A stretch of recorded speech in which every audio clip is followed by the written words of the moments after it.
that ability to be open and accessible enough for others to come and extend themselves to you, and then be vulnerable, really. Oi, Sure. maybe I'm not good enough. Maybe I don't know enough. I'm going to ask. That's a key element to that. Yeah, and it taps into the true north of what I do, what a wingman is that person that others feel comfortable going to for help. When you look at your life, your friends, your relationships, your business associates, your partners, you always have to say, are they the type of people, the type of comrades of courage that I want to go to for help? And am I that type of person? And it takes trust, it takes preparation, it takes fortitude and resilience and connection, authenticity, compassion, empathy, all those core values that build that relationship that lead to the next step. I think today more than ever, people smell inauthenticity and baloney pretty quick, from Yeah. social media and all the stuff that we see. People want to see the real you. And more than ever, I think we need to be mint chocolate chip in a vanilla chocolate world.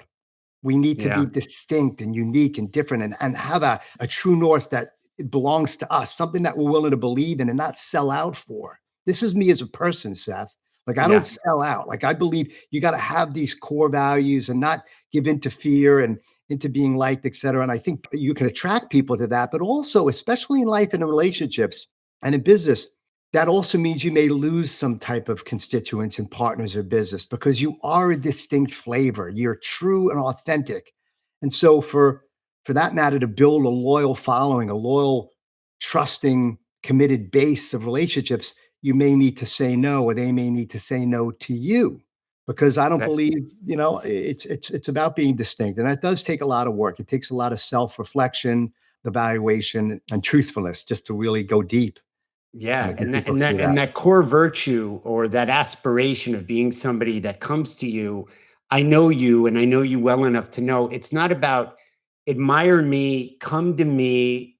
I'm the mountain. I'm going to give you the answers. It's more that if there is the juice, it's in being able to make the impact and give back, and that generosity of spirit and the contribution, because you've had that yourself, been on the receiving end. Yeah. And that's the richness. So it's a cliche, and you've said it probably 1.92 million times, but wingmen never fly solo, right? We Right. never fly Right. solo.